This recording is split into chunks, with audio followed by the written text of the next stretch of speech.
So we have the quorum. Let's get started. Agenda item 1, confirmation of minutes. The Secretariat has distributed the minutes of the last meeting, CB, bracket 2144/013/14.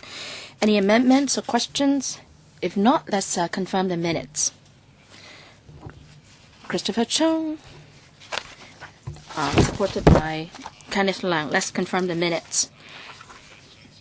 Agenda item 2, information papers issued since last meeting. A total of 4 papers have been issued. And that was distributed since the 8th of May. First is the referral memorandum from LegCo members meeting with the YTMDC District Council members concerning the management issues of the Mong Kok Pedestrian Precinct and the government's refusal to consult stakeholders on licensing of guest houses. And referral memorandum from LegCo members meeting with YTMDC District Council members on the 9th of January 2014 concerning the impact of the implementation of the Fire Safety Buildings Ordinance on owners of old buildings in YTMDC. And the third paper has to do with Mr. Tan Ka-piu's letter on the feasibility of the government's provision of large-scale zoological gardens in the territory and the administration's response. Now, on item C, the government has already made a response, and the response is that the building of such a zoo requires substantial land resources, engagement of professional husbandry and veterinary staff, and a considerable recurrent expenditure. So the government has no plan to establish a publicly funded large-scale zoo at this stage. So these are the papers. If there is no more question, let's move on to agenda item 3, and that's the date of next meeting and items for discussion. So I would like to remind members that on the 7th of June, 9 a.m. to 12 noon, the HA panel will hold a special meeting in conference room to hear views from deputations on the HAD's proposal or consultation document on the enhanced measures against shopfront extensions. Now, depending on the number of deputations, we might have to extend the meeting to the afternoon. And also, the regular meeting on the 10th of June, we've got the list of outstanding items for discussions, which have been distributed to members on at 8:30 in the morning in the same room, conference room 3. We are now proposing 2 agendas items to be discussed. The first one is the provision of stage facilities at performance venues under the management of LCSD. And the second item is the promulgation of the first intangible cultural heritage inventory of Hong Kong. Those are on the items on the list, item 1 and 2 respectively. If members don't have any further views, then we'll set it as such. Now, on the first item, that has to do with the stage facilities at performance venues under LCSD's management. So perhaps members, you may have come across certain performing groups who have views on the issue. So please ask them to submit written comments to us. Now, if no further questions, let's move on to agenda item 4. And that is the outline of research study on Olympic committees, sports federations, and sports development in selected places. I mean, this agenda item was set last time. This is the research that we have wanted to do. And a paper has been circulated to members. Paper number CB bracket 21442/1314 bracket 03. Well, let's not go into the details of the paper. And paragraph 3 lists the proposed research outline. So members, do you have any questions on this research outline? Vice Chairman? Yes. Thank you, Chairman, and thank you. I would like to thank the Research Office of the Secretariat for coming up with this outline. Well, I've made some input to this research, and I agree with the overall direction.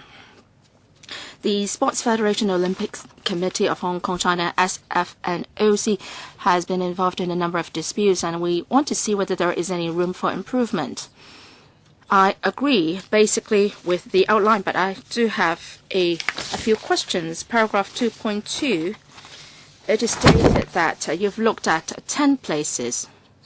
So do you mean that in some places the Sports Federation and Olympic Committee sort of come under one organization, and for others it's not the case? So you're suggesting that studies be conducted in 4 places: Australia, Japan, Singapore, and the US, and I believe Hong Kong also. So 5 places altogether. You'll be studying the institutional structure, is that right? And also on paragraph 3.4, you mentioned about the outline, and there are 2 areas. One is the selection method. Is it going to be done by consensus or by election? So in your study on institutional structure and governance of NOC, I hope that will be covered. Now, the next question is on resources. In your paper, you said that some organizations survive on government funding and others not. So you talk about resources as well. So where does the funding come from? Does it come purely from the government or private sector, or half-half? So these are the several points that I would like to raise. Any response from the research office? And in the election method and the resource allocation, for the several places that I select, I mean, these places do have their own characteristics in terms of these 2 aspects. Mr. Christopher Chung, I think this is an important subject, and this is a good subject. All along, the Olympic Committee of Hong Kong is like an independent kingdom per se. And then the National Sports Association normally have a long history, and some of them are run like a family business, and they just they organize activities together with the LCSD and deem them as their own. So I think this research study, I don't think it suffices that we just conduct a study or research. I think we should go on, say, some on-site visits, say to sports venues and other places, so that we can get a sense of how people can fully utilize their resources, and also the relationship between the government and the Olympic Committee and other community sports bodies and so on. Well, we may not be able to understand all those aspects on paper. So if we want to do a better job, I think we should go on fact-finding tours. So your suggestion is that we should go on overseas or fact-finding tours, right? No, it's no good just having, researches and information on paper. So are we all agreed that we embark on this as research study? If yes, perhaps we can discuss later on how to follow up on the research. I have a couple of questions myself. We want to do a more detailed study. For example, for institutional structure and governance of NOC. For the SF and OC, they are voting members and affiliate members. So what is the difference between these 2? Is the same. What about overseas jurisdictions? Is there a same division or what? The Vice Chairman also talked about funding. I would also like to find out public funding in overseas jurisdictions. What about the portion of the funding from NOC, National Olympic Committee, and private companies? Are there any tax concession policies to encourage community sports bodies? All right, we will include those aspects in our research. Any further questions? Mr. Yu Ziwing. Thank you, Chairman. The SFNOC OC in Hong Kong is relatively independent, but under one country, two systems, it doesn't seem that there is any mention about the National Olympic Committee of the mainland and that with Hong Kong. So should that be included in the research as well? Any difficulties in doing that? You mean the Chinese National Olympic Committee and the Hong Kong SF and OC? Well, we don't have to go into too many details because, after all, the mainland system is different from Hong Kong. But I think we should touch briefly on the relationship between the two. There is a chapter on Hong Kong, in fact, and we would then include what Mr. Yu suggested in that chapter. Any other questions? If not, I assume that members agree to going ahead with the research, and Mr. Christopher Chung also mentioned that we may have to go on some study tours. Well, let's discuss that later on. If no further questions, then I'll end the discussion of this agenda item, and let's get to agenda item 5. And that is on the expansion and renovation of the Hong Kong Museum of Art. Let's invite the administration team in, please.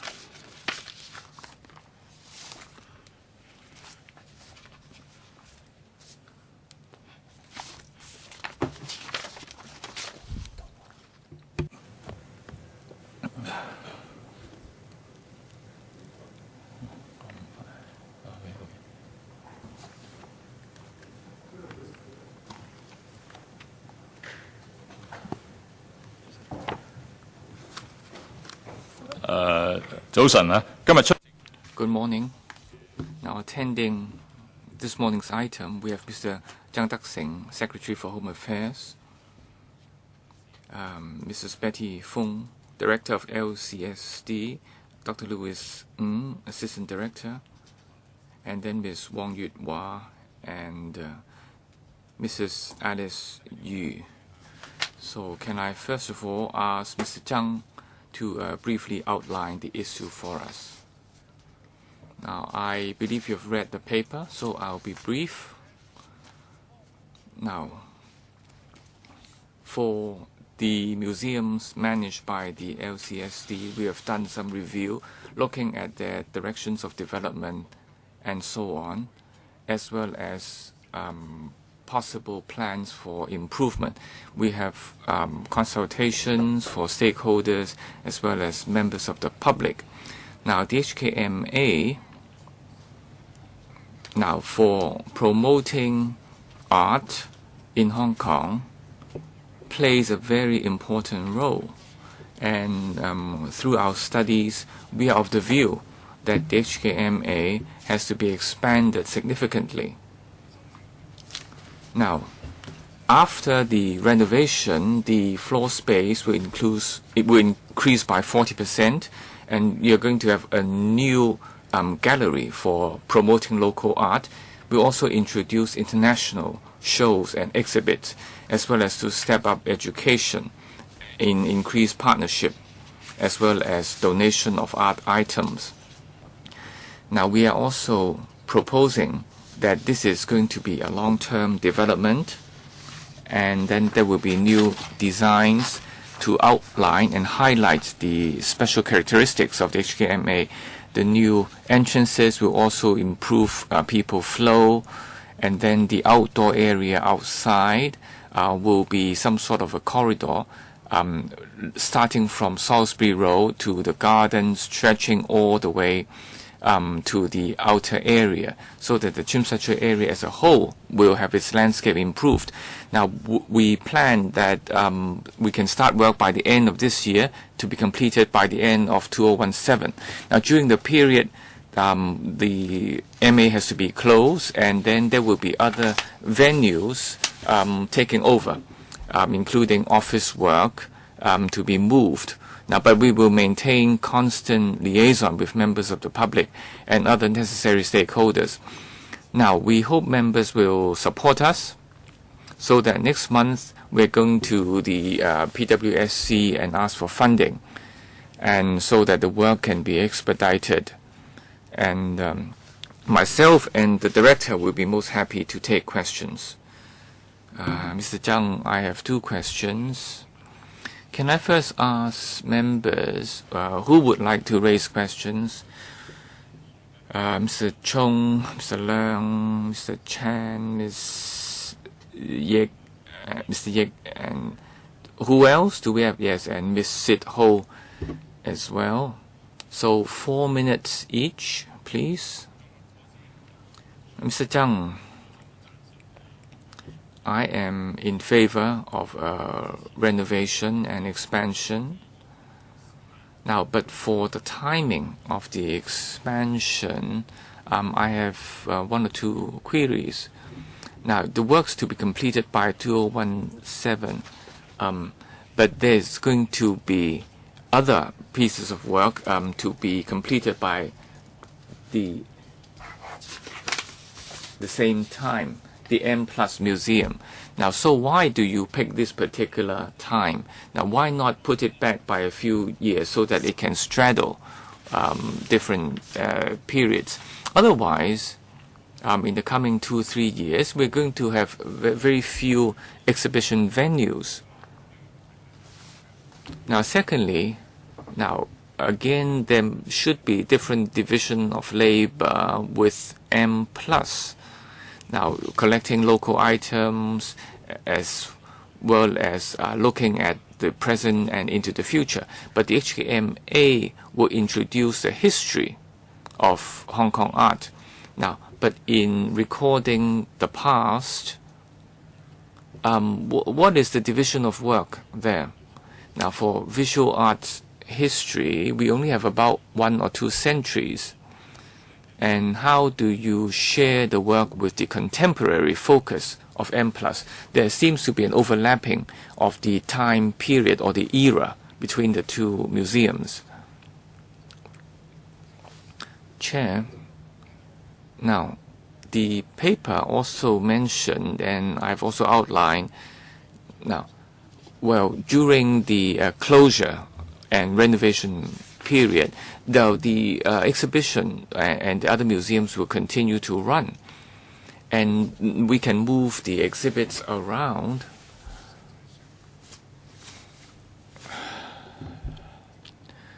So after our review studies, we feel that this is an appropriate time, and there shouldn't be any delay, and there shouldn't be any conflict with the West Kowloon work. Now, the director can supplement me in a while. Now, for the MA and M+ division of labor, we feel that the line is very clear-cut, and I'm sure, Mr. Chairman, you understand that the HKMA has a focus on Hong Kong art. Now, of course, we will include contemporary art, but if you were talking about, you know, the more major or the visual art, we do have a rich heritage and a rich collection which straddles quite a few eras, a lot more than the M+ collection. So if you just look at the collection items as well as the scope or the field, now the focus is entirely different. Our collection as well as the planned expansion are totally different from the M+. Now, not just Hong Kong art, because that's very short, only 2 centuries, but for the whole Greater China area. I mean, how would you elaborate on that? Now, we want to be systematic in the spreading of the, as well as the heritage of the Hong Kong art. Mr. Christopher Chung. Now, on the upgrading and improvement, now I agree that this should take ahead. But since the cancellation of the Urban Council, 14 years now, I believe this work should take place ASAP. Now, for the venue, now it's going to be increased in size by 40%.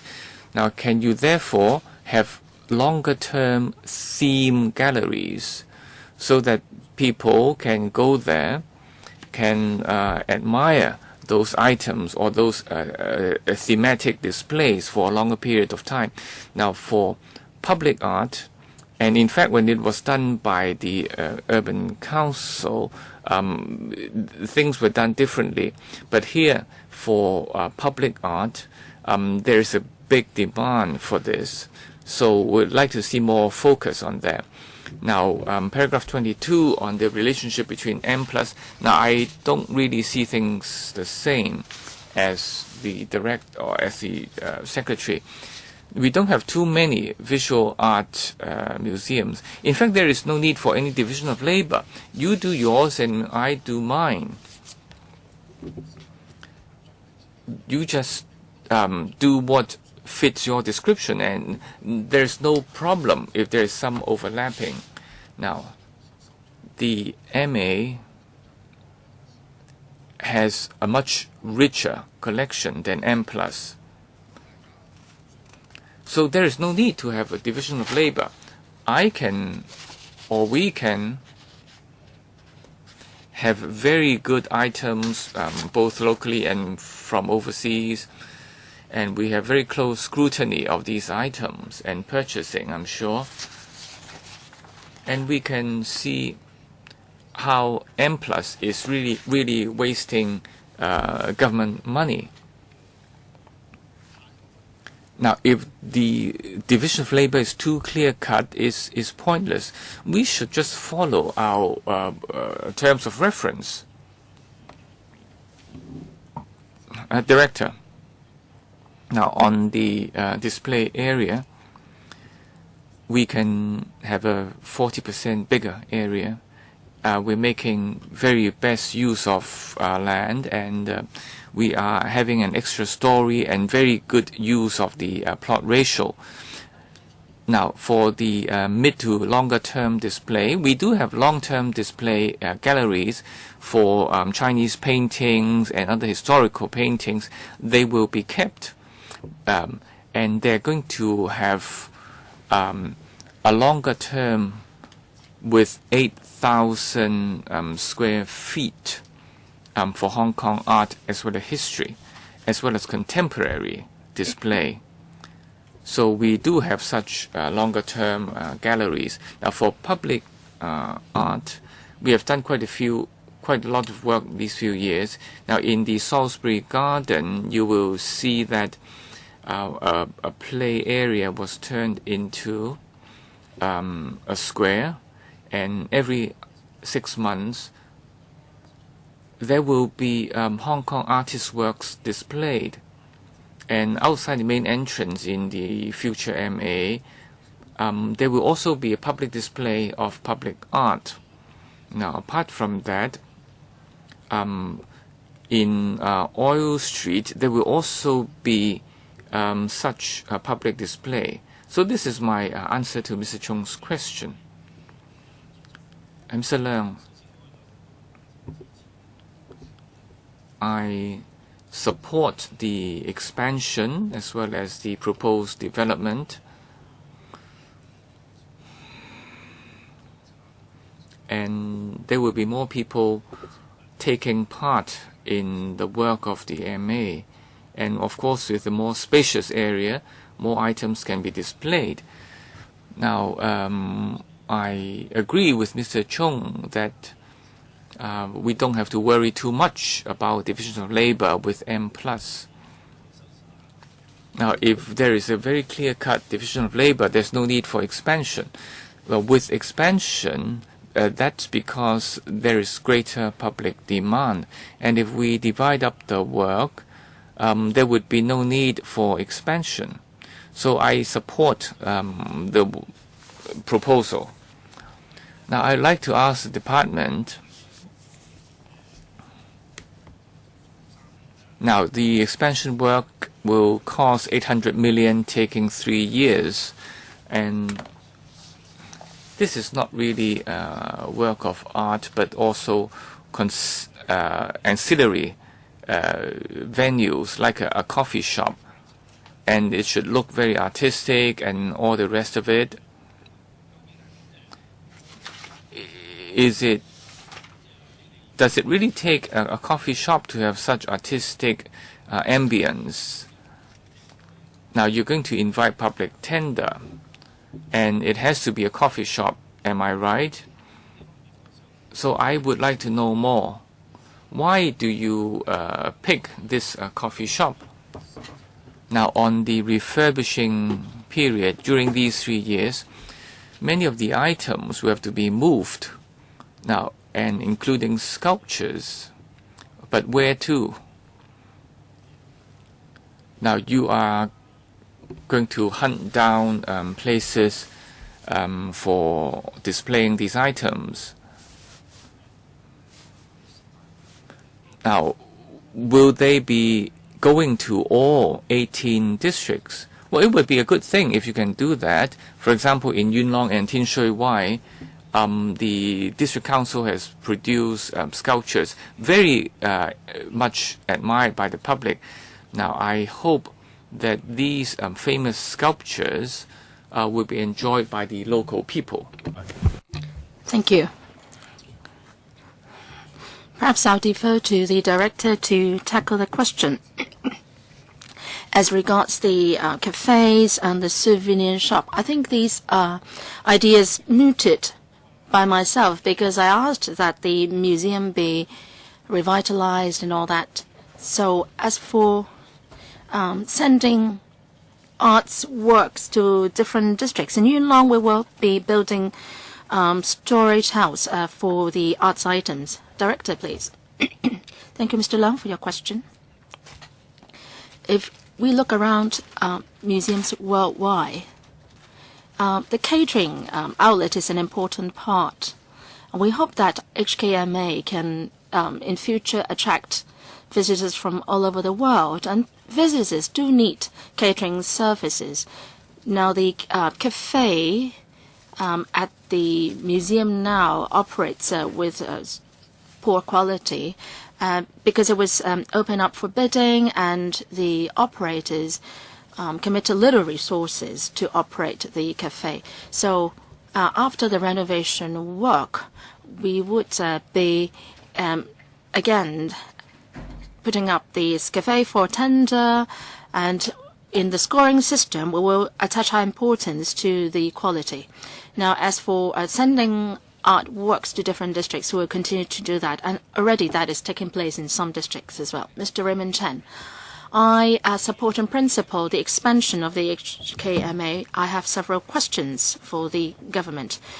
First is whether there is an urgent need. In the paper, well, that is stated categorically, but if the administration can elaborate on this urgent need, then will be better. Because there are so many construction projects these few years in Hong Kong, and some projects involve overspending. So is there an urgent need really to embark on this expansion now? Now, second, for the division of work between M+ and HKMA. I know that you have listed that in your paper, but it's very difficult to explain that clearly to the public.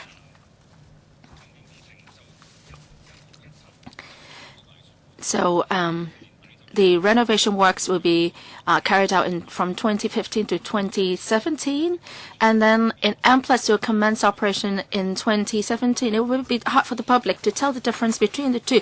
To them, it's just an extra. There is just an extra place of M+ for them to visit. Third, on the timing. Now, you're going to propose a full closure. Is it possible to close it partially and reopen some parts which have already been renovated? So can more flexibility be allowed? Because we're talking about a window period of 3 months, and it's too long. Director. urgent need. The idea came from the Art Museum Advisory Panel, comprising a lot of arts experts as members. And the HKM is very much constrained in its development because we don't have enough space, and some contemporary art items couldn't be accommodated. And if we say that we will start the renovation work after only M+ has been completed, then we are late for 3 years. As what the secretary said, there will be a clear division of work between M+ and HKMA. The two are supposed to complement each other. For example, we would also focus on Impressionism and some Imperial Palace work of China's artworks. That won't be done by M+. Now, what we are doing now is that we are demolishing some permanent art galleries and then put up the thematic exhibitions. We don't have space to accommodate or display Hong Kong local artists' works, and I think that's doing an injustice to local artists. So we hope to finish the renovation works in 3 years' time. There may be a clash of schedule between M+ and ourselves, but if we are to wait until M+ is finished in 2017, then local artists are made to wait for an extra 3 years. Another factor that we are considering is that there will be an overall revitalization plan for Tsim Sha waterfront.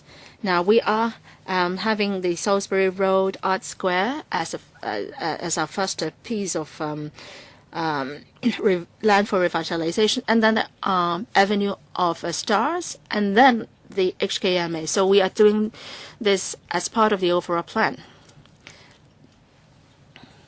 And for these 3 years, we will be developing or widening our audience space. And if we can do a good job, then that would help a lot with the work of HKMA and M+. As what the paper says, we will go down to the community and the schools to promote arts. Can a partial closure be done? That's quite difficult. We will build a new annex. And apart from that, all the mechanical installations like air conditioning systems will be refurbished. Partial reopening, is that possible, Mr. Chen? Sorry, the mic is not, the speaker is not coming through. Sorry, the speaker is not coming through. Chairman, the relationship between M+ and HKM, perhaps I will speak on this. 4 points. M+ is very much a visual culture, and it includes art,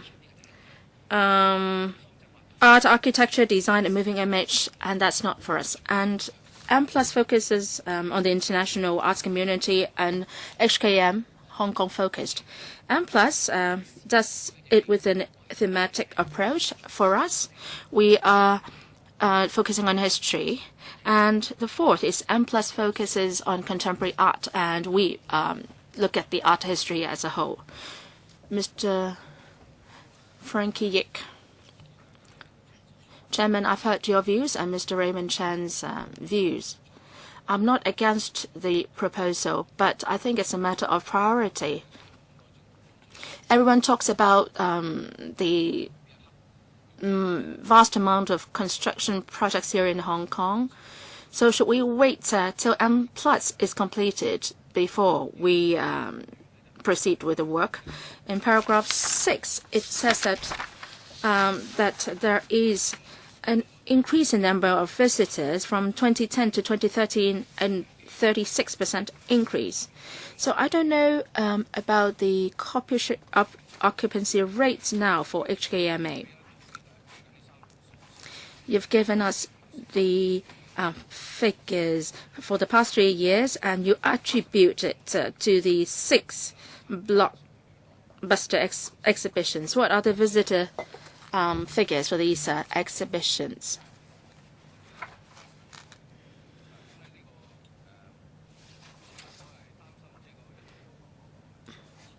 I'm just worried about the sustainability aspect in the future. The paper also says that there will be revitalization exercise. But I don't really see much is being said on this revitalization project.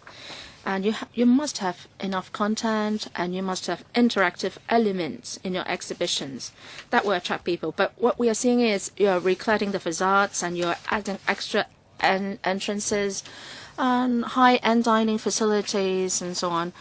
Should these be sufficient in attracting extra visitors to the museum? As for the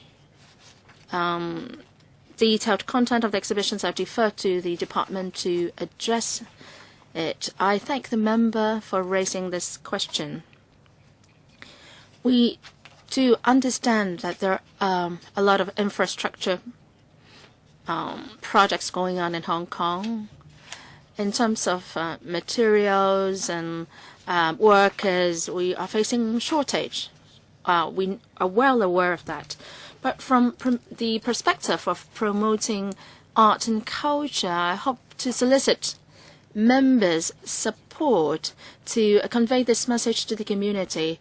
Now, when we are building housing and traffic facilities, we must also have cultural facilities, construction. Those should go on in tandem. We should not just focus on housing and transport networks and ignore the development of culture. And that's why we said that there is an urgent need for the expansion plan. Now, as regards the capacity, under the current plan, we will increase the space from 7,000 square meters to 10,000 square meters. The visitor number in 2012 to 30 is around 500,000 to 600,000 visitors. We hope to increase that to 1.2 million. Well, the visitor number depends on how attractive our exhibitions are. Now, with more space, we hope to be able to stage major exhibitions, 2 to 3 major exhibitions at the same time. Well, let me repeat my question. Before the expansion, what is the designed capacity of Hong Kong MA? You said that there will be 830,000 visitors. Well, I would like to know the designed capacity. We haven't reached the full capacity. Well, the peak is just 600,000 visitors. Now, the current the design capacity for the whole year is 900,000 visitors, and after expansion, 1 to 1.2 million visitors. Well, in the paragraph 6, you were talking about 6.13 million. Well, that's the total for all museums. 600,000 visitors. I'm talking about just the HKMA. Mr. Yip Kin Yun just stepped in, and he wanted to ask in the first round. Any other members wishing to ask a question? Five other members. Vice Chairman Yu Si-wing, Sit Ho, Yip Kin Yun, and Starry Lee. So I have to draw a line here. Now, for the latecomers, I may not be able to give you 4 minutes. Thank you, Chairman. The project estimate is around $900 million, and the museum will be closed off for expansion. Exhibition space is going to be increased. There will be recladding of the facade so that the museum will be distinctive from other establishments along the waterfront. I'm also a member of the Public Works Subcommittee. I am worried about the amount because there are oftentimes overspending of infrastructure projects. To those who support visual arts development in Hong Kong, I mean, this is a very welcome initiative. We need the space. But I'm very worried about the project estimate. and you are going to increase this exhibition space by 40%, and you are asking for a sum of $900 million. But for the RTHK, we're talking about a sum of $1.5 billion, and that's not approved. So I think this is not very fair comparing these two cases. I don't think it's fair. We're talking about an amount of $900 million here. This is a public museum with a lot of facilities, and the content is very important. And you said that the outer appearance is also important. But when we look at the pictures, it seems that the difference is that the HKMA will look more interesting when compared to the neighboring structures. So I wonder what is so special about the outer design of the HKMA with the proposed design. Will it be able to attract people to visit the museum? Why so important about the outer appearance? Why do we have spent such a huge amount on that? In the layout, there is a VIP room, a new VIP room. Is it the case that there is no VIP room now? What's the purpose? Is that a must? 3 questions altogether. Director, well, thank you, Dr. Chan, for your question. The facade. Oh, originally that was not planned, and I think an increase in exhibition space is good enough. But then when we consulted the AMAP and the stakeholders, they strongly urged that the outer appearance be changed, because as it stands now, it looks exactly the same as the Hong Kong Cultural Center. It's not distinctive from it. So if the HKMA doesn't have its own identity image, it will be hard to promote the long-term development of HKMA. So in response to the arts community's request, we are coming up with this new design of recladding the facade. Now, as for the project estimate, $889 million is the money of day price. So that would be the tender price. That's not the returned tender price, right? When we go to the finance committee to get funding in June, that will be the amount asked for, and then we will proceed with tendering immediately afterwards. Well, at present there is no VIP room, and the officiating guests are just made to stand around the ceremony venues now. So we want to have a VIP room in the future. So now after renovation, now the MA will increase 40% area. Now for catering, we are going to have a cafeteria. Now, but cafeteria itself is an attraction. Now, as an auxiliary measure, this is not too attractive. You will have 1,000 to 2,000 people every day, not too many. I hope that when the new museum is ready, we can make better use of the platform area. And it has the best view of the Victoria Harbour. Now, why can't we use that as a kind of a coffee shop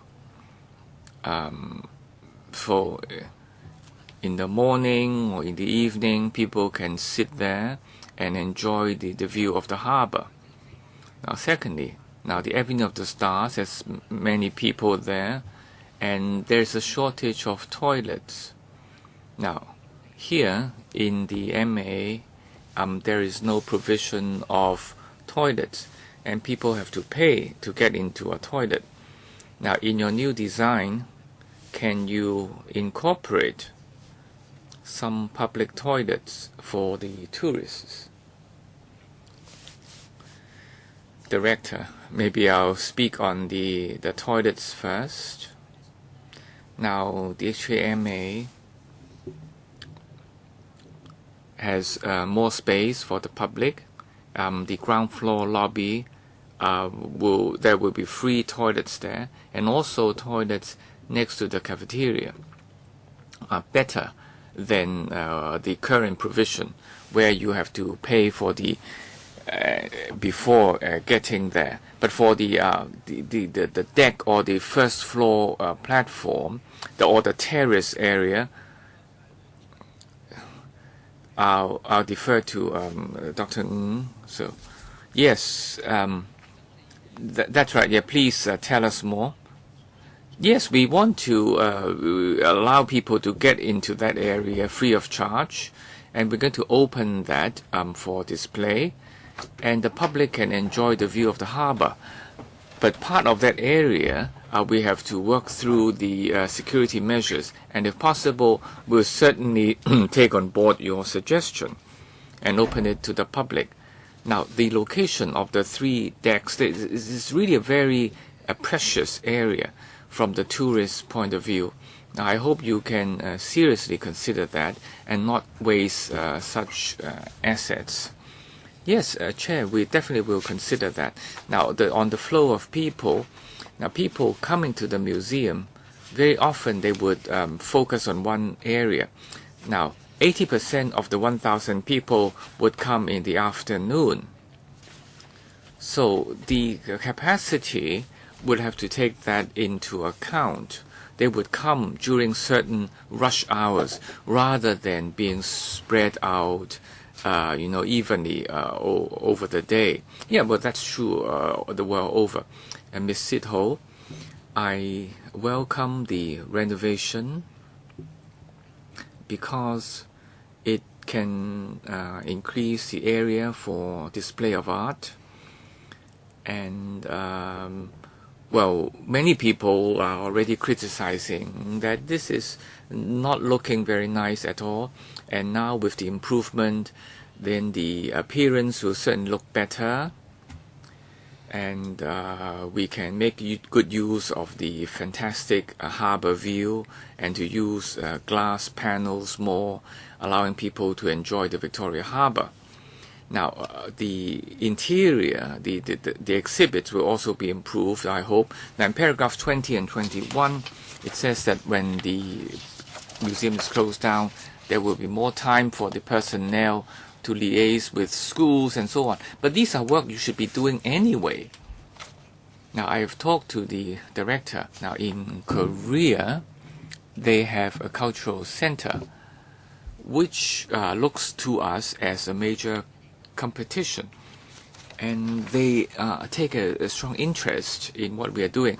I've been there once, and they haven't really opened. I've looked at their plans, and they have a lot of software for youngsters to test out their creativity.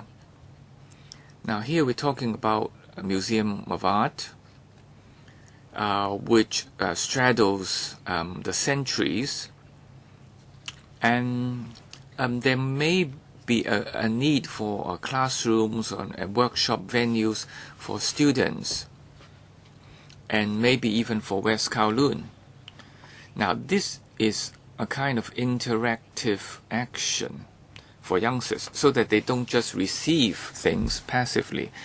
So if you can make this long term, and they may get enlightened, and then they will continue to take an active part. Now, this will be very important. Now, what about some sort of an art review class, art critic class,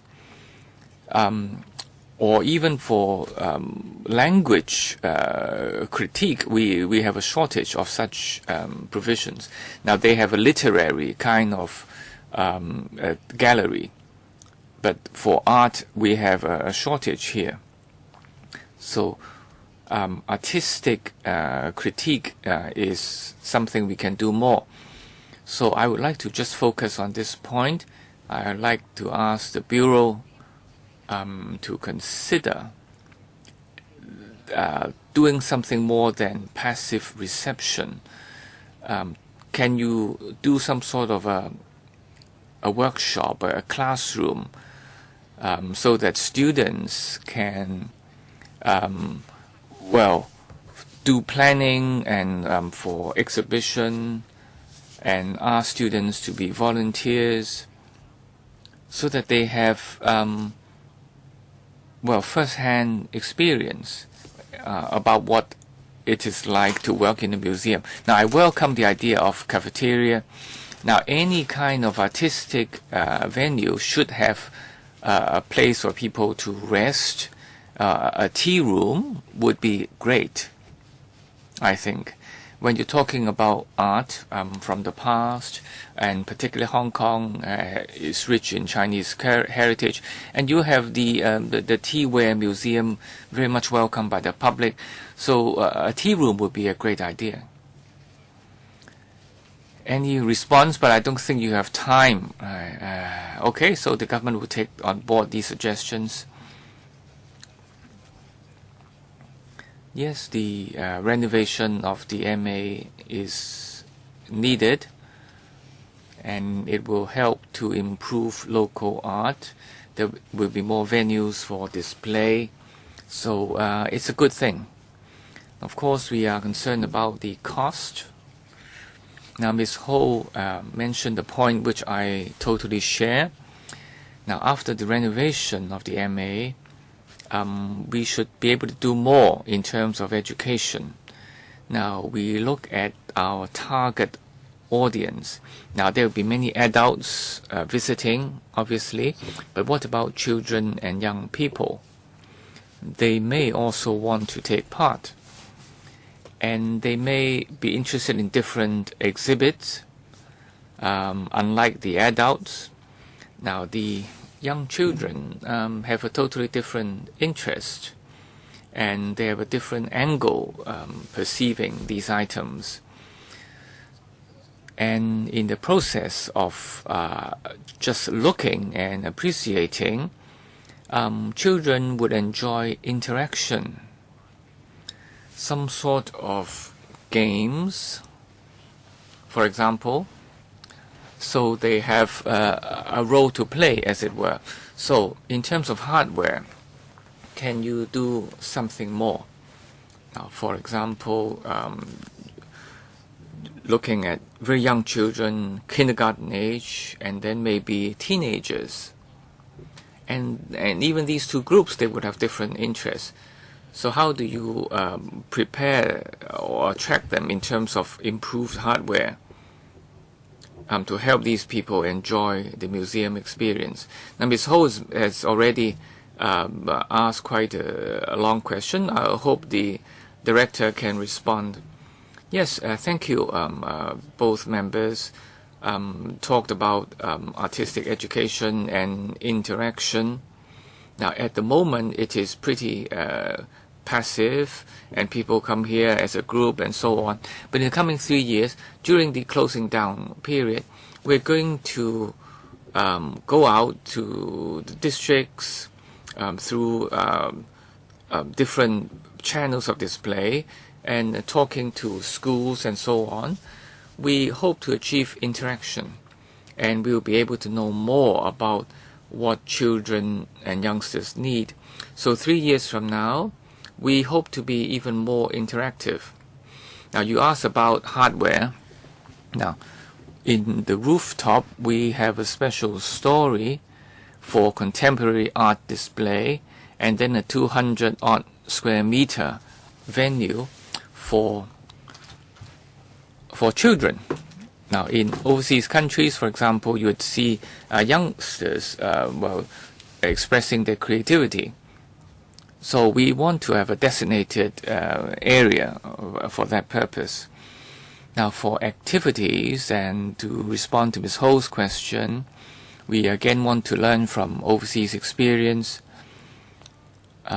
so that the museum is not just for passive reception, but also to turn it into an education venue. Now, to various degrees, the museum can play a very good part in education. And after our expansion, we will have more space and more people to do this. This is definitely high in our priority. And will you be focusing on children's education in this area? Yeah, we have one. In fact, we have 2 curators, yes, doing this kind of work. Ms. Lee, now we support the upgrading of hardware, but like other members, I also share other members' concern that apart from hardware, we should be able to exert our influence deep into the various districts. Now, during the closing down period, we heard that there will be more interaction, and we hope that this kind of work is to be done long term, not just during the 3 years when the MA is closed down. Now, I think members would agree that even young children enjoy art. They will learn how to paint or how to draw, and when they get older, this gives way to study. And when they go out to work, then again, because of work pressure, they have lost their interest in art. So this is a trend we are seeing now. So hopefully with improvement in hardware and also the work of the government, now we hope to allow children to enjoy art from a young age. Now, so to follow up on other members' questions, the visit and the school visit work should continue. Now, how do you work with the education department? What is your relationship with them? Do you just do the work all by yourself? Do you ask the Education Bureau to help, for example, so that art becomes part and parcel of children's upbringing? So I'd like to hear more about your cooperation with the Education Bureau. Mr. Zhang, now the Dr. Ng, yes, we keep a constant contact with the Education Bureau, and we have a consultation committee with representative from the Education Bureau, and we look for ways and means to cooperate and how to include art in the school's curriculum so that teachers can actually use our exhibits as one of their teaching materials. And of course, schools can help us promote the items that we have on display. Now, for the new MA, now we are going to increase and improve cooperation with the Education Bureau. The administration said that there's been long-term cooperation and interaction in that regard, but the number doesn't seem very high. So can the administration tell me that how is the situation of schools using the HKMA as part of their education? Well, that's the same goes for the Hong Kong Museum of History. That's what you told us.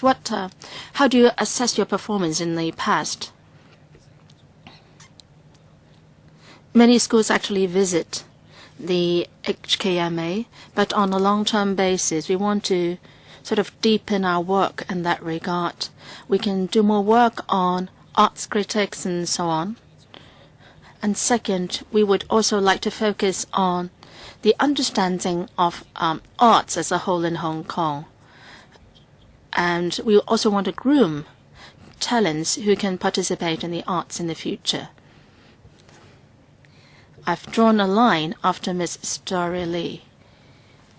But then Mr. Raymond Chan also wishes to raise a question. I can only give you 2 minutes because we've already gone over time. Thank you. Or Mr. Che Wai-Jun. I support the expansion and renovation of HKMA. The HKMA in itself can be an art of architecture. So when you come for funding next time, can you talk more about the architecture? Just now we mentioned about the recladding of the facades. I understand that it's not going to be demolished per se, but rather redesigned and recladded. $900 million is a big amount, and we are just talking about an increase of exhibition space to 10,000 square meters. So, well, that is really a huge sum.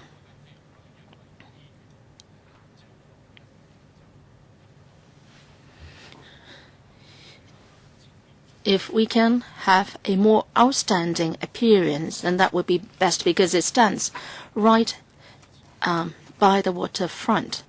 So can you give me more details when you go to the Public Works Subcommittee? Chairman, I didn't originally intend to raise a question. I thought I would save that for the next meeting. But then I really hope that the design can be outstanding and it should not be constrained by anything.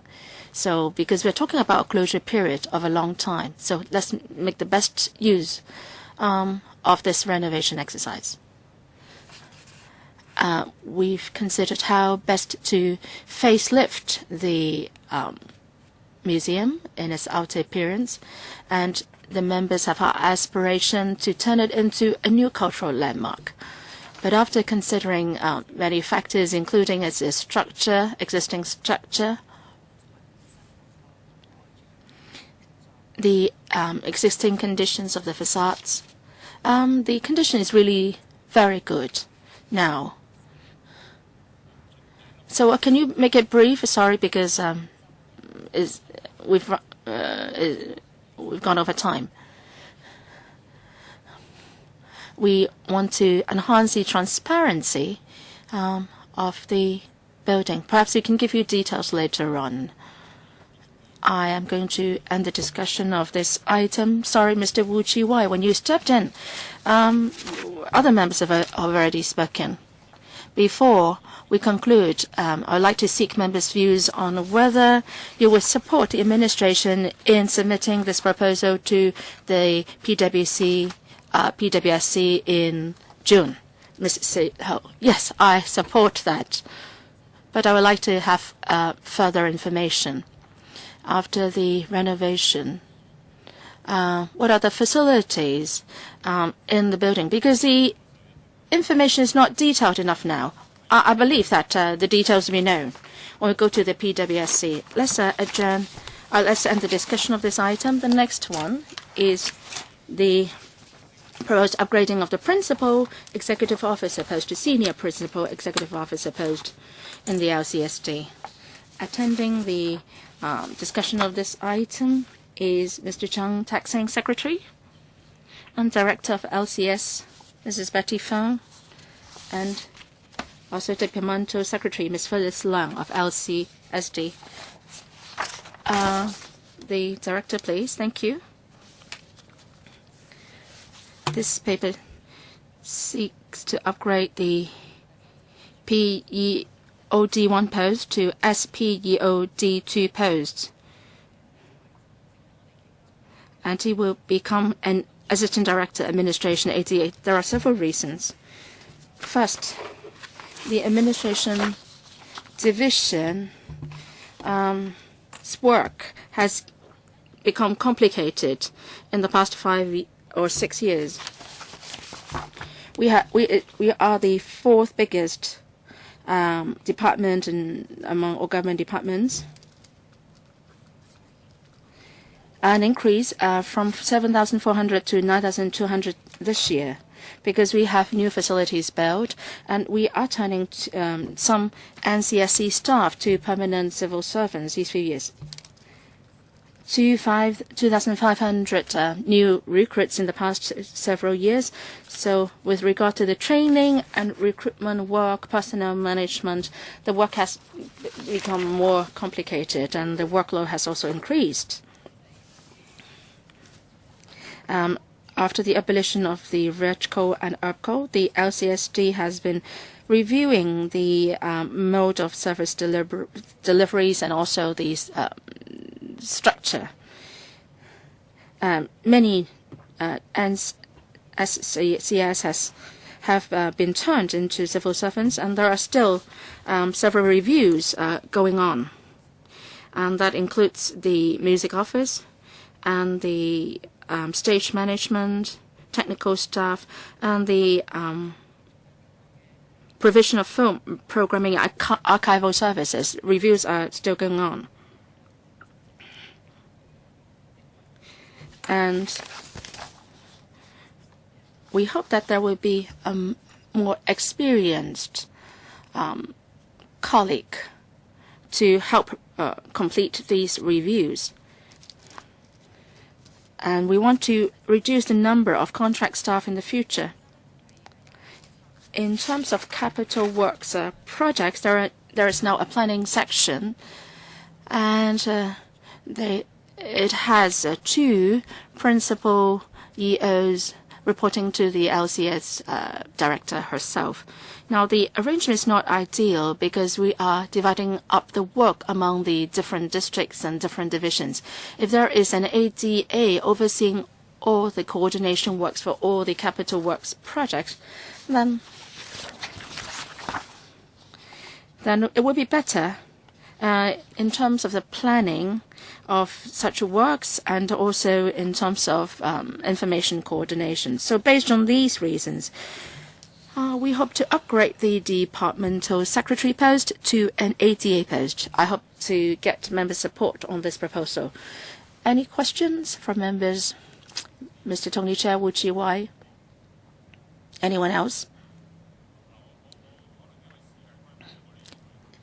In the interest of time, we have to end the meeting by 10:45, but we can only extend the meeting for 15 minutes at most. Anyone else? Mr. Starry Lee, 3 minutes then. First, Mr. Tony Chair. Thank you, Chairman.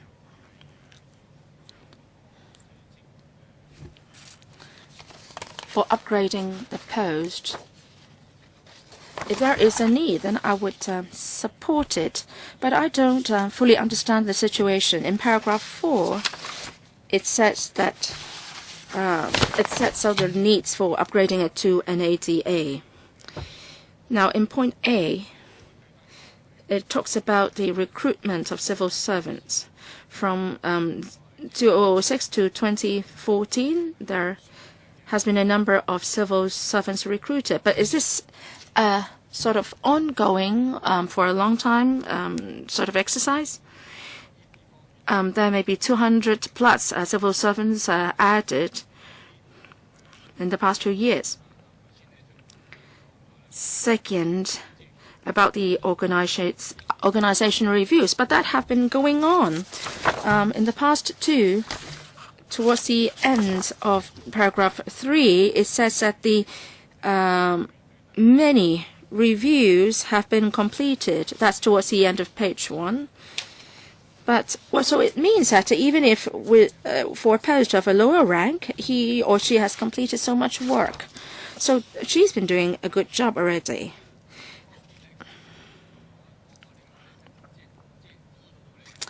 In D, it mentions about capital works projects in paragraph 13. Some of the capital works projects are already been going on already. So perhaps the secretary, can you elaborate more?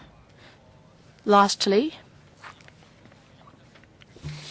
people's aspirations for increasing service quality. Paragraph 6. How do you measure whether the service quality is improved or not? Well, we're not talking about upgrading to a director, but rather assistant director, D2. Paragraph 3 of the paper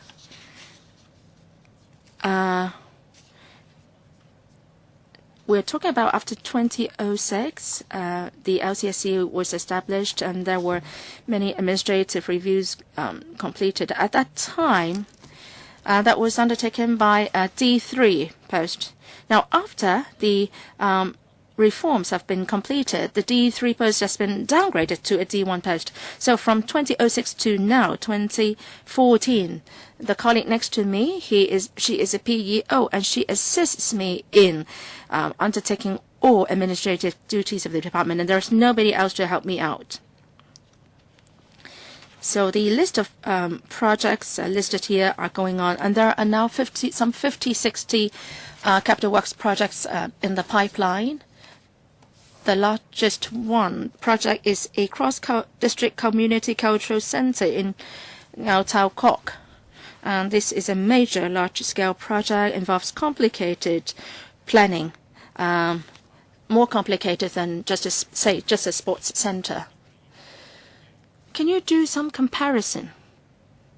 Sorry, the speaker is not coming through. Can you do some comparisons? Can you give us a paper later on, Mr. Wu Chiwai? Upgrading the post of the departmental secretary.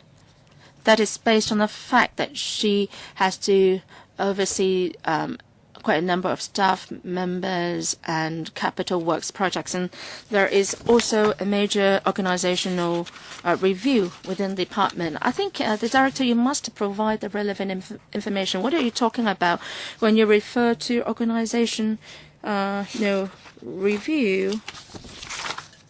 From the paper, it seems that it has to do with cultural projects, music office, and so on. Now, in terms of overseeing capital works projects, for each major work project, there will be a assistant director overseeing it already. So I really don't follow what is the coordination role of the DS here. Third, when the establishment gets bigger, does it necessarily mean that the personnel post be upgraded? I'm not really convinced that this is a good enough reason. Perhaps we should just need more staff members to help her out rather than upgrading her post. Well, after the upgrading, you still need extra manpower to help her deal with the work which is getting more complicated. Can you be clearer on that point? Now, to some extent, it seems that additional responsibilities are added, and do we need to upgrade the post? Okay. Director, now when reviewing the grade, now the paper has outlined a few things. And this is one of the greater problems.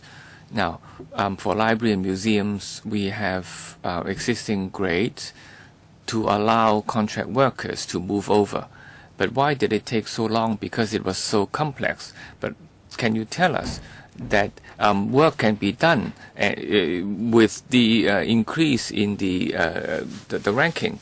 Now, we hope to have a more experienced person to look after the work, so that they can have innovation done and to help us solve problems that have been long-standing. Chair, I find it a bit strange. If the problem's been there for a long time, I don't understand the logic. How come that with an increase in rank, that problem can be solved? If the method is there, then the method can be borrowed. Short response. Now, for the large-scale projects, now the executive AD can transfer his expertise and experience, because right now they are doing it their own work basically. But now we are hoping to have this transfer of expertise. The knowledge base area can be transferred to other capital works. And this will be good for future development. Ms. Lee. I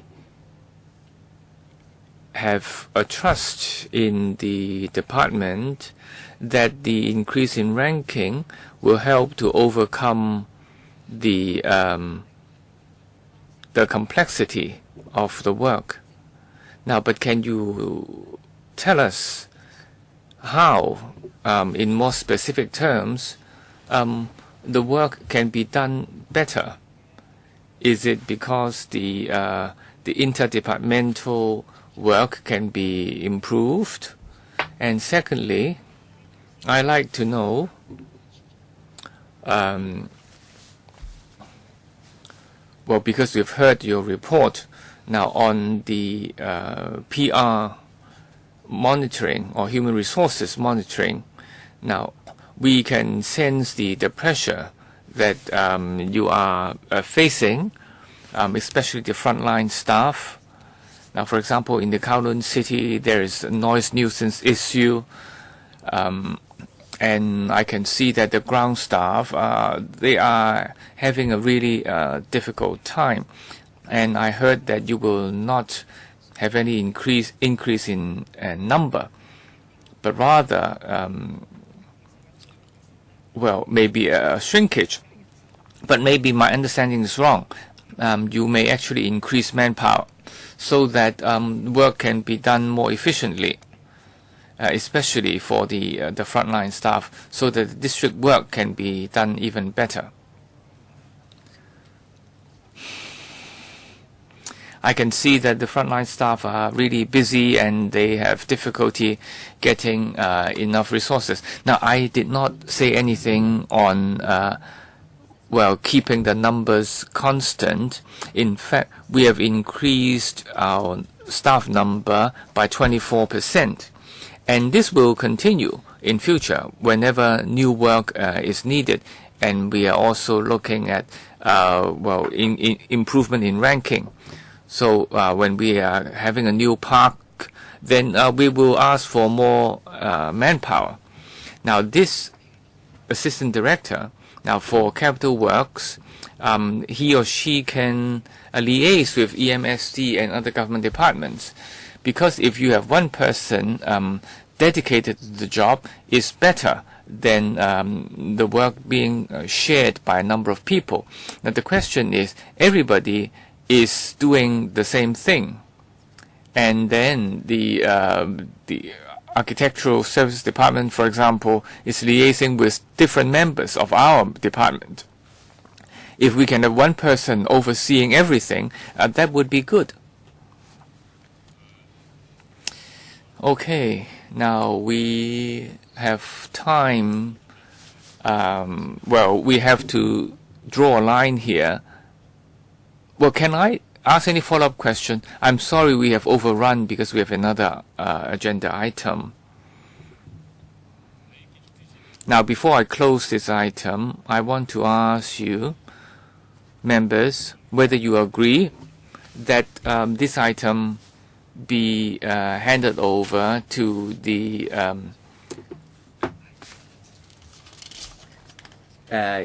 establishment panel. Yes, well, I remain to be convinced regarding this upgrading of D1 to D2. I have yet to hear more about the specifics, so I will object to this. But apart from Mr. Wu, what about other members? Any agreement to moving it to the establishment committee? Now, I do not object to this. But can I ask the government to give us more comparisons? That you are, well, upgrading the rank. I would like to see a comparison between the existing and the proposed areas. Now, the papers outline 4 areas, A, B, C, D. I would like to know more. I think when they go to the ESC, they will probably produce a paper. Mr. Ip Kwok Him, any question from you? Now, there is a definite increase in number, so I support the upgrading. I simply ask for support or not. Now, Mr. Wu has a reservation. Do we have other views? Now, if not, my understanding is that you agree to move the item to the ESC for follow-up. Okay, so moving on to item 7, government's policy and measures on street performance. Now, we have Mrs. Avia Lai, Ms. Wong, and Ms. Chow. So, Mr. Zhang, can you take us through the paper?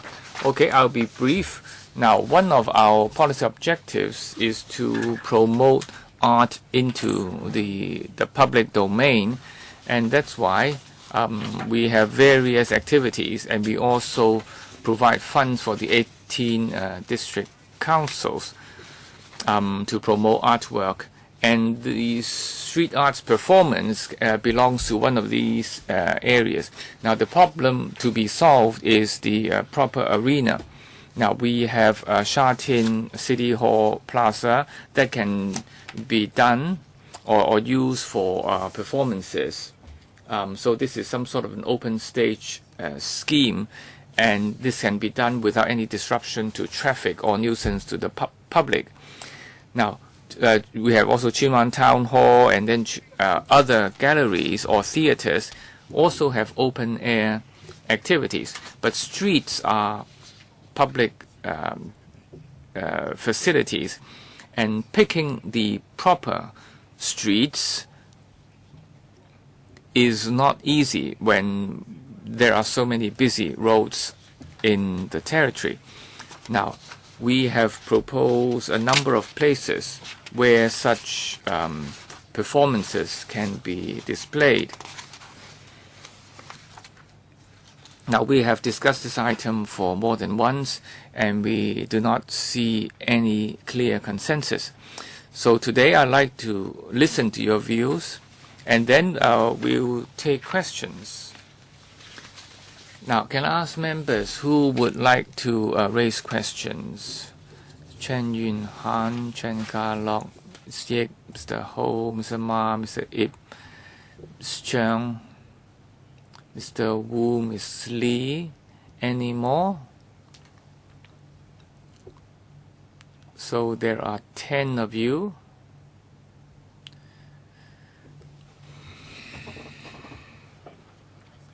Okay, I'll give you 4 minutes sharp.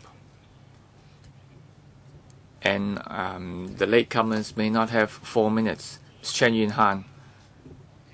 Now, for street performance, Mr. Chairman, I think more and more people like to do their own performances in parks, in streets, outside our art galleries, and so on.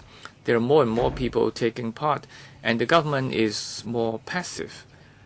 You have no policy to handle this. I have received views from these street artists. They have different views. Some require licenses or monitoring. Others have different views. And this shows that we have no firm reply. Now, members from the Yaochim district, they mentioned that the Mong Kok street performance area needs to be licensed. But the government is saying that these activities should be reduced and limiting it only to public holidays. Now, but for artists that are not producing noise and sound, now they have different views. What about those people painting and drawing? And you are banning them, leaving them do their work only in the public holidays. This is going to affect their livelihood. Now, I have discussed this with the DC members. Now, if we can have a clear-cut policy, and there may be different artists, different scenarios. There are performances not generating noise. You cannot just leave it to the district councils. We want to listen to them, and there are, of course, vendors in those areas as well. And of course, they are outside your jurisdiction, but they are also on the streets. So I like the government to respond to that as well. Now, there are different street activities, art or otherwise. Now, what policies do you have? Are you learning anything from overseas jurisdictions? Chair, as I was saying in the beginning, views are diverse. Last time when we were here, we talked about whether these activities have to be licensed. And again, there are different views. Now, hopefully, in today's discussion, we can have some sort of consensus. Now, from overseas, we have seen that they do have a licensing system. The last time when we were here, some were of the view that this would restrict artists' freedom. So we need to discuss more. Chair, yeah, I think we should discuss, and we should start a consultation.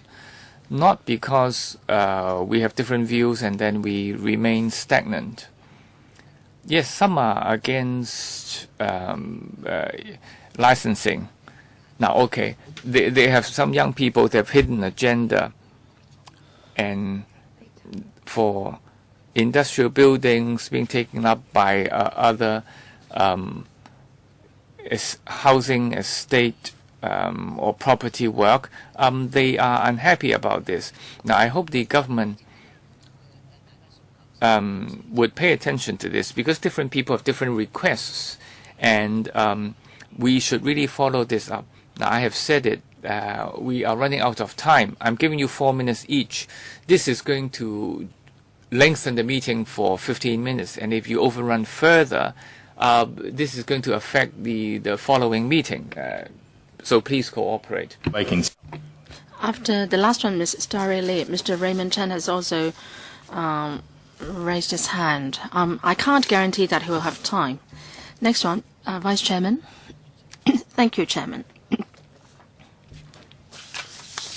When we read through the paper provided by the administration, it gives me the impression that the government doesn't have a policy now.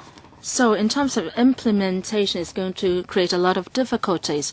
Street arts performers have been prosecuted for loitering and so on. The enforcement bodies now are the police and the FEHD and the transport department. They act upon complaints. So this is very undesirable. So even if the secretary wishes to promote arts, street performance, and want to locate more locations for them to do their art performance, I think this is all very good, and we should not clamp down on these activities.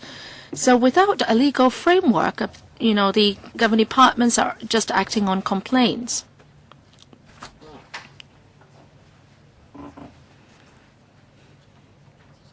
So how come up to today we still don't have the intention to do public consultation? On any policy issue, there are always diverse views, but we are obliged to request the government to do public consultation. Now you're just reducing the number of days for street performers, and some of them may seek a judicial review. This is very undesirable. Now, even if the government doesn't want to do public consultation, the LegCo can ask deputations, residents, the street performers to come up to give their views. Is that we don't have the time to do it. I ask myself whether I should be embarking on that route. Now, on the Mong Kok Pedestrian Precinct,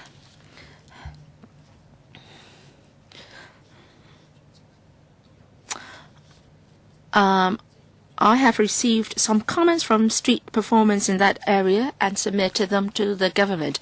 Even in the absence of a legal framework or policy, should we do something first? First, should we be regulating on the easy mount frames? But the street performers have been dispelled, but then the easy mount frames are still there. These commercial activities are still there. So in terms of planning, can you do a better job?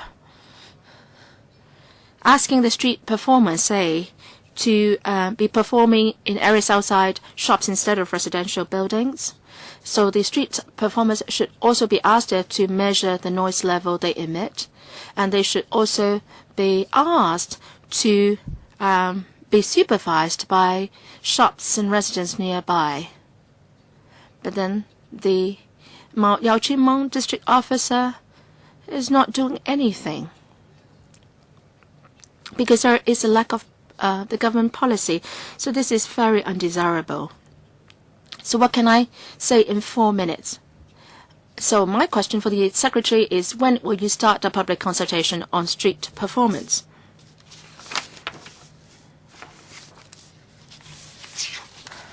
I've heard the views from a couple of members, but it seems that members don't have a clear direction. Say, if you want a licensing regime, then we can move towards that direction in our public consultation. But there is no basic consensus here, or even a mainstream view. So it's very difficult to conduct public consultation in such a circumstance. I believe that the Secretary has not read through our proposal. Licensing is not the only way forward. Mr. Frankie Yick, I will give you a very clear direction. I support a licensing regime. I've visited London, Singapore, and Taipei and watched street performance. Before I became a LegCo member, I questioned why the government is not making any regulations.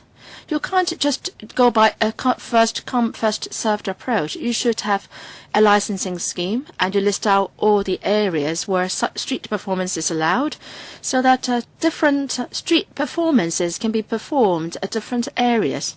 That would boost the attractiveness of such performances. So I support licensing scheme, and I urge you to do consultation in that direction. No need for the government to respond. Ms. Sit Ho. Street performance should develop in an organic way, so to speak. You cannot take a cutting the across the board approach. Now, in a residential building, noise nuisance may be caused. In commercial areas, there will be crowds. So it's very difficult to regulate pedestrian precinct in mixed commercial and residential areas.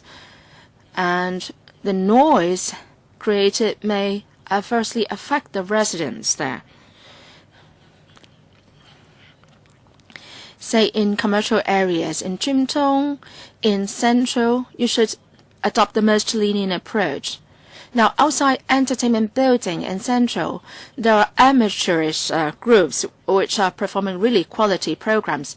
Now, in residential areas, say in Tsim, that has been reported in the news, and there are also street performances, but then you aren't able to enforce a law against them. They're making a lot of nuisance. I agree that there should be a licensing regime, but that should not be the only approach. You should organize activities for the novices who wouldn't be able to get a license. They would be allowed an opportunity to perform, say in Tamar Garden and so on. One-off activities can be organized. So the administration, when you do your public consultation, you should present a range of proposals, and there should be different regulatory approaches for different districts.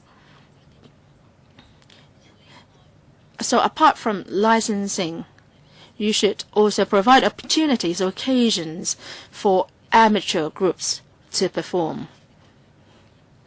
Well, just to give them a chance to do what they want in terms of performance. You don't need the government to respond? Yes? Please consider my suggestion. Secretary, you said you heard that we don't have a consensus and there are diverse views. And this is precisely what consultation is all about, trying to forge a consensus among diverse views. So when will you conduct public consultation? Chairman, the last time when we discussed this subject,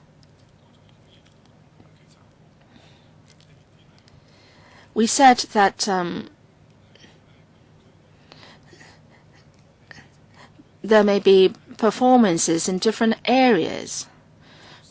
We've done a pilot scheme, say in the Tsim in the square outside cultural center, and the results are not satisfactory because art performing groups don't like that place because the pedestrian flow is not that heavy.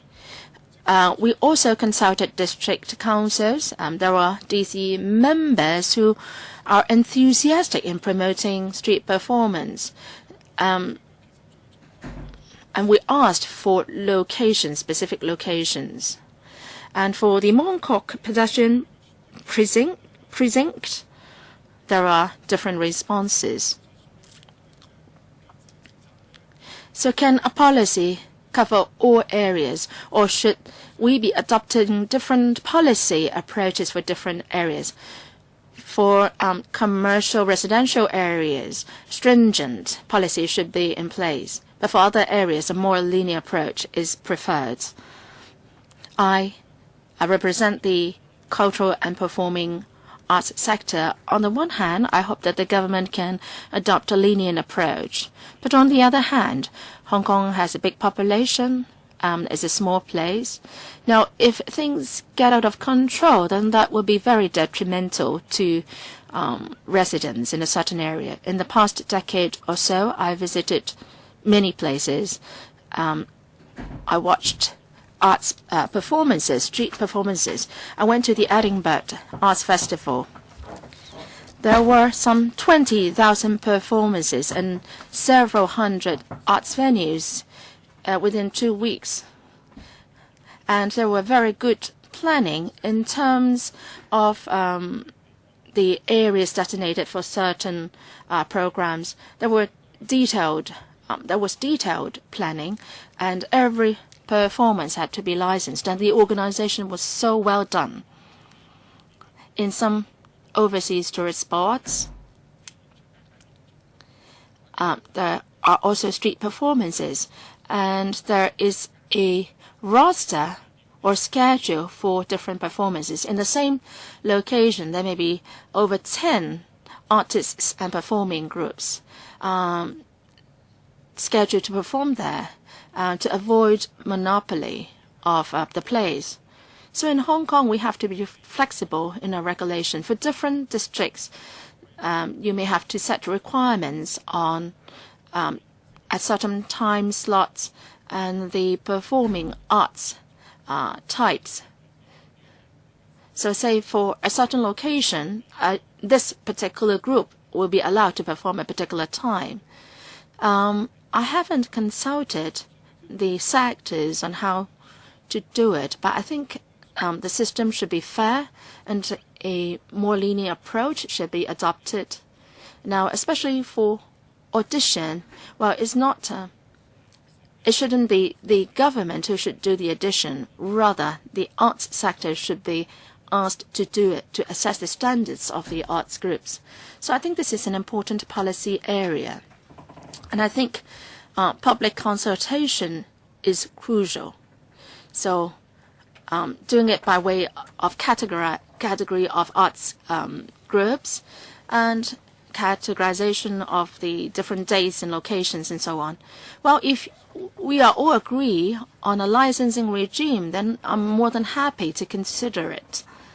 But the overall direction is that we want to get arts into the community. Next one, Mr. Starry Lee. Chairman, no one will oppose street art performance, I believe. The crucial thing is to find the right locations and whether a licensing regime is appropriate. So, the Secretary, I think you need to consider not only street performance. The discussion has been extended to performances in parks and other venues. So should the same set of policy apply to street performance and also venues managed by the LCSD? This is something that we have to consider. I also agree that we should not take a cutting across the board approach for areas near residential buildings. It may require different type of policy. But then my observation is that arts groups would like to perform near residential buildings.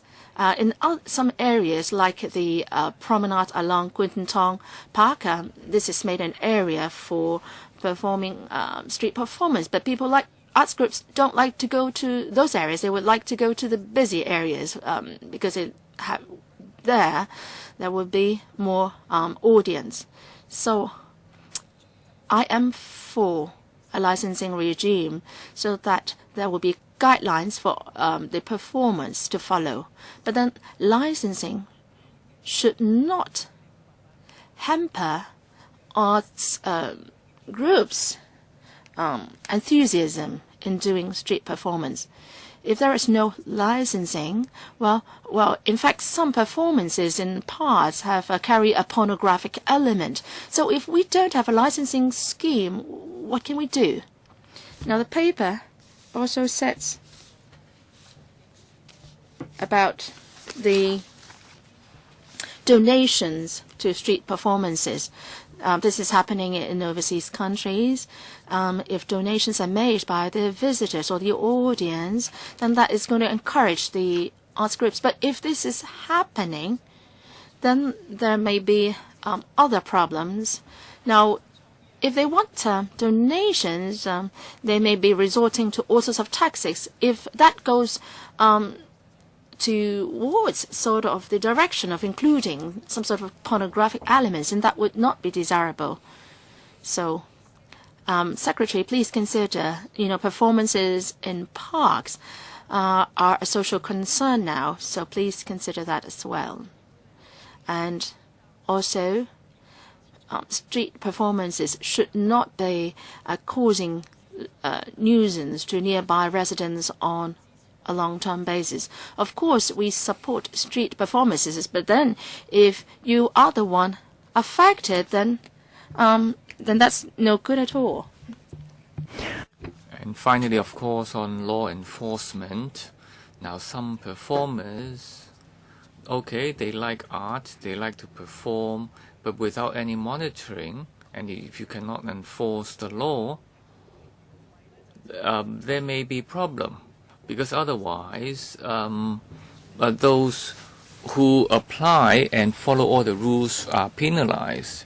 There are other people abusing the system, so we have to be very careful.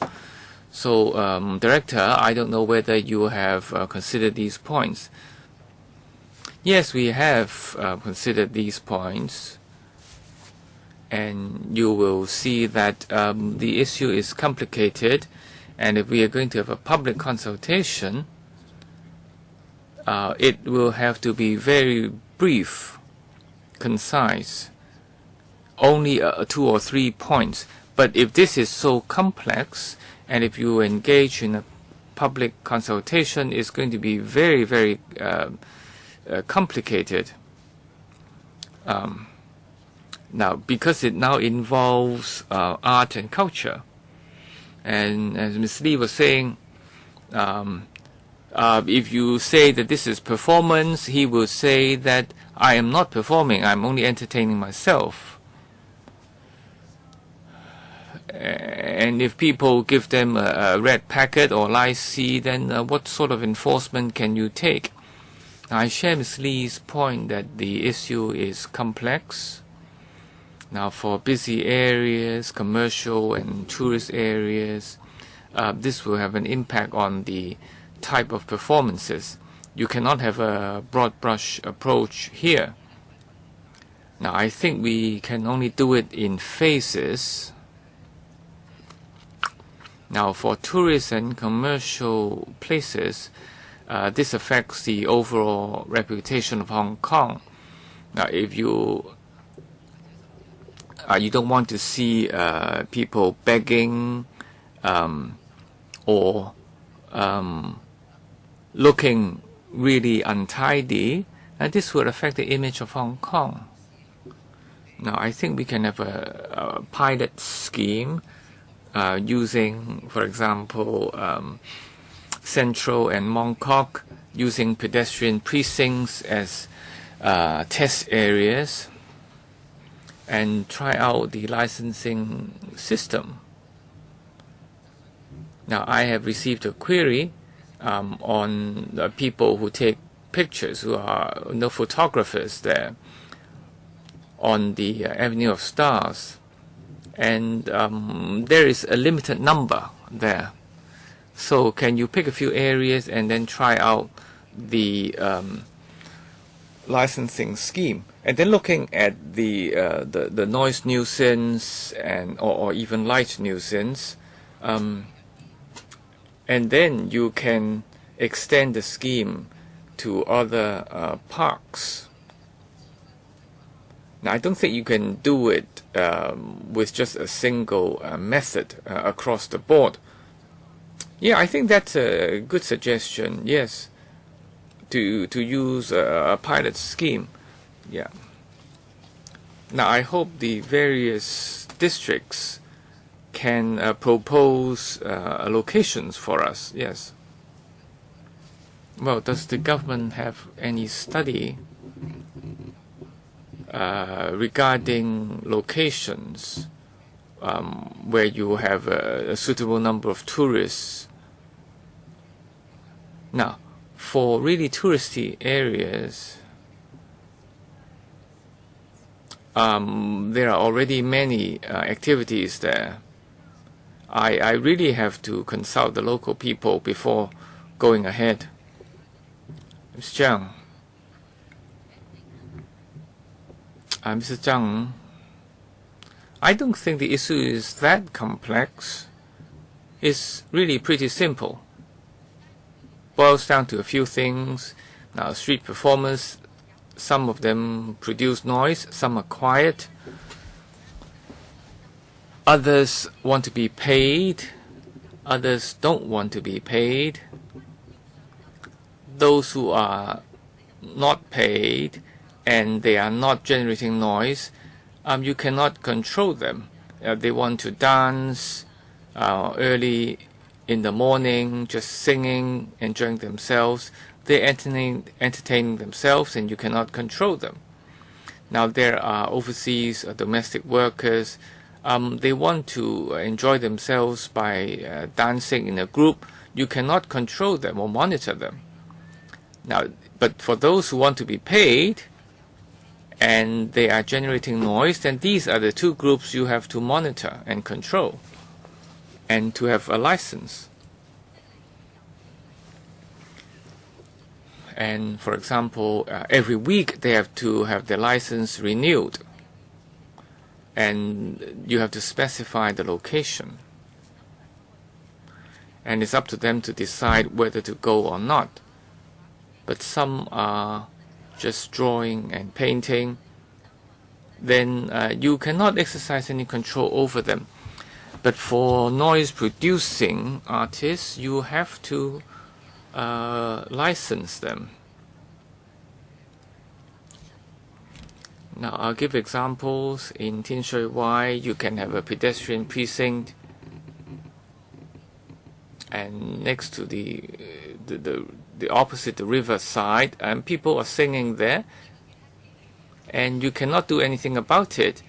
But then if you let them continue, then they bring out their loudspeakers, and then another person joins them, and then you have the conflict,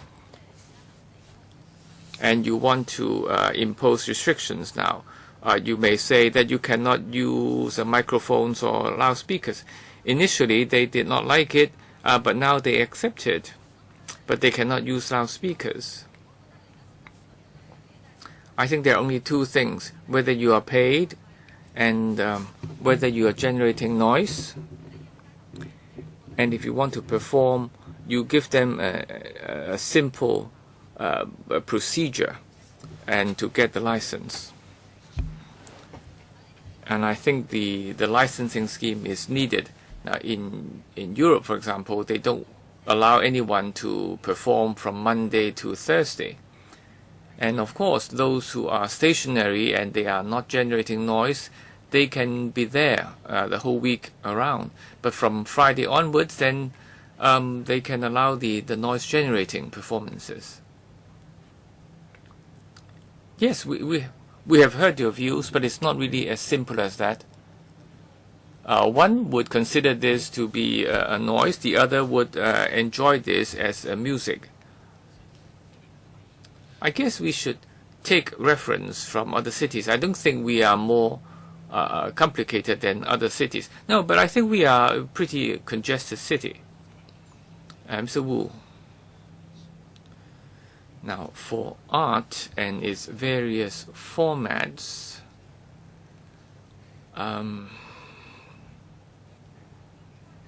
when you mention licensing, you are giving them the permission, and then they can do anything they like. So I'm against licensing. Now, for the performers, of course, they want to perform in front of others. Otherwise, they would just be entertaining themselves. Now, so that's the crux of the matter. So what are we going to tackle? Okay, maybe the performance leads to obstruction on the roads. And this is just like other control measures you are taking over obstruction of roads and thoroughfares. I don't think you need a totally new set of measures here. Now, if you open up the venues, you have to specify where people can perform. In Sayang Choi Street, for example, some stretches are entirely commercial, others are residential. Now, you can limit the performances, for example, to only the commercial sections, and this can reduce the tension. And you don't want people to monopolize certain areas on a permanent basis, and not allowing others to join in. So I think you should tackle the issue from this kind of angle, rather than just looking at a licensing issue. Now, the venue itself has to be monitored by the government. So the suitable and appropriate sections should be allowed to be used for such purposes, rather than using a licensing system. But of course, they cannot hoard the place for any length of time. Yeah, thank you for your views. Yes, Mr. Ip Kok Him. I support street performances. Now, in the past, during the last 2 terms of our responsibilities, Mr. Lee Wing Tat and myself were very much in favor of this. But we know the issue is complex, and we don't have consensus even among ourselves regarding licensing. You have heard that there are opposing views. Those who oppose licensing oppose any political vetting. But without license, then you have control problems. You cannot do it. Whether they are street vendors or performers, there would be obstruction, then they might be taking payments from others, and so on. And even the performers, they have their own views. They like to perform and share with the public, but then others do it for other purposes. And of course they want to go to busy areas, and thus creating conflict with the people living there. For example, in Sayong Choi Street in the Yau Chin Mong district. And of course, if you sing well, people enjoy it, but others may find this a nuisance.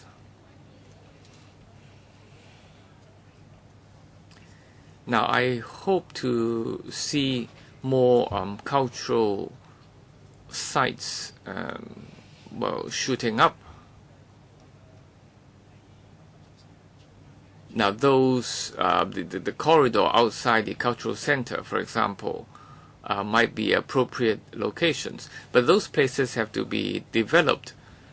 The venue is not quite ready and may not prove to be very attractive to the performance. Now, the Gold Coast, for example, is or was once considered, but turned out not to be very suitable. It's not easy, but I think it's something we should work on. We should allow the performers who otherwise did not have the chance to perform. We have to find a consensus ourselves, first of all, and then among members of the public. Now, if you ask me, I think licensing is important, because without licensing, you cannot control the activities.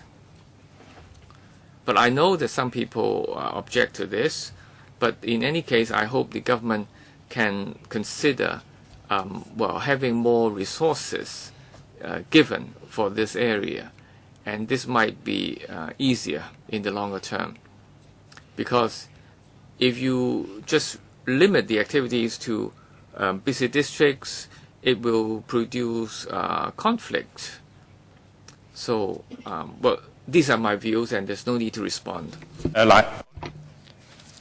In the first round, well, all members have spoken, but before I drew the line, two other members would express their wish to speak, Mr. Raymond Chan and Mr. Tan Ka-Piu. Anyone else? If not, then 4 minutes still for each member. Thank you, Chairman. I, of course, support the administration in doing a public consultation on street performance. I hope that the government adopts an open attitude and should try to encourage street performance as much as possible instead of tackling it from a regulatory point of view. This is something that we should do, or else the government will be accused of acting too late. The licensing has to do not so much with whether there is any donation or not, but also safety issues. I hope that the government can adopt an open mind. In overseas countries, there may be audition required. Now, for the prime sites, a more stringent approach may be adopted, but for other areas, maybe the performing groups will just be required to register instead of being licensed. For example, if some overseas artists come to Hong Kong, they may perform on the street for a couple of days, then they should still be allowed to do it, but they don't have to be licensed as such. So are you suggesting that overseas artists should be allowed to perform on street? Yes. Now also MTRC, MTR stations, should we also consider that as well? In London, that is allowed in subways. Now the government is also studying the use of underground space. Can that be considered also? Should we reserve some space for street performance in those areas? And also for the artists with disability, there may be a different scoring system for them in the licensing scheme. They may have to make ends meet through performing on streets. So that has to be factored in. Now, for, say, social movements, democratic movements, they may resort to street performances to drive home their message. So if there is a stringent policy, the administration will be accused of hindering or dampening these people's wish to express themselves. So there should be a policy, and there should not be no control on the issue. Well, there has never been any restriction on street performances for political groups, say political dramas and so on. Never any restriction imposed. Sorry, Mr. Tan Ka-piu. Thank you, Chairman. We are in a dilemma here. Hong Kong is a small place with a big population. Let's get back to the basics. This may be a good thing initially. Then people are thinking, becoming, or people would like regulation on it now. There are loudspeakers charged with batteries used in performance. There is a group in Mong Kok that I know of. Originally, they emitted a low level of noise, but as the number of performing groups grows, they have to resort to powerful loudspeakers. So Dr. Zheng mentioned that there is already law on certain aspects of street performances. What about the regulations on donations and the use of loudspeakers? Even without public consultation, can the administration seek legal advice on these two aspects? Is there anything we can do now in the absence of any specific regulation? So I think these two aspects are key to the issue. People are performing to get money, so there may be competition among them, and loudspeakers are certainly a nuisance. So on these two aspects, can you do something? First. Secondly, Mr. Raymond Chan also said that political parties may use as loudspeakers in public places. Would it be the case that we would not be allowed in the future? So let's get those points cleared first. Now, thirdly, the number of subways is getting larger. In Tai Po, say, the Tai Po MTR station, there are numerous subways leading to different housing estates. Subways are good because they are submerged underground, but many street performers are using subways nowadays to do performance. So who is going to take enforcement action against these groups in these areas? So let's get those points clear before we can further take the discussion further. Any response that you need from the administration? I thank Mr. Tang for his views. He's written into us. And concerning the noise nuisance, we'll try to work with the EBD to see how we can tackle that problem. The present situation is that there will be a set of guidelines for those who really make the application. For those who haven't made the application, it's up to the police to deal with the situation. Now, if prosecution is taken out, and then it's unfair to both parties, both the police and the performers. So I think all the members have spoken or raised their questions. I think it's almost time. And generally, members are of the view that the administration should come up with a clear set of policy, especially for the street performers. They are so very worried that they would be prosecuted. So if there are certain requirements that they can abide by, then it's better for them. And we should also maintain the order of the society, and we should maintain an open society in Hong Kong. So for these to be achieved, there should be a clear set of policies. Well, we are expecting the government to do a public consultation exercise. Vice Chairman, I agree with your summary or conclusion. So let's pull our heads together to urge the government to do public consultation. We may further discuss on whether to go ahead with the licensing scheme. Perhaps we can arrange for a time to invite deputations, so the stakeholders to give their views to us. That request has been made a number of times. You said that a review would be done for the Mong Kok Pedestrian Precinct in 6 to 9 months' time. I think it's almost time that a review be undertaken. So this is something that we should do. So if the government undertakes to do public consultation, then that will be very good. And there is no need for the LegCo to do our consultation.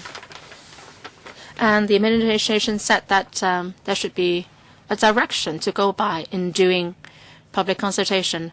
I don't think we are opposed to licensing. Well, it seems that there is no other feasible approach. Mr. Wu Chiwei said he has reservations, but he's not against it outright. Of course, the premise is still for the street performers to be able to freely express themselves under a licensing scheme. So if members don't have any other comments, we'll end the discussion of this item. So the last agenda item, AOB.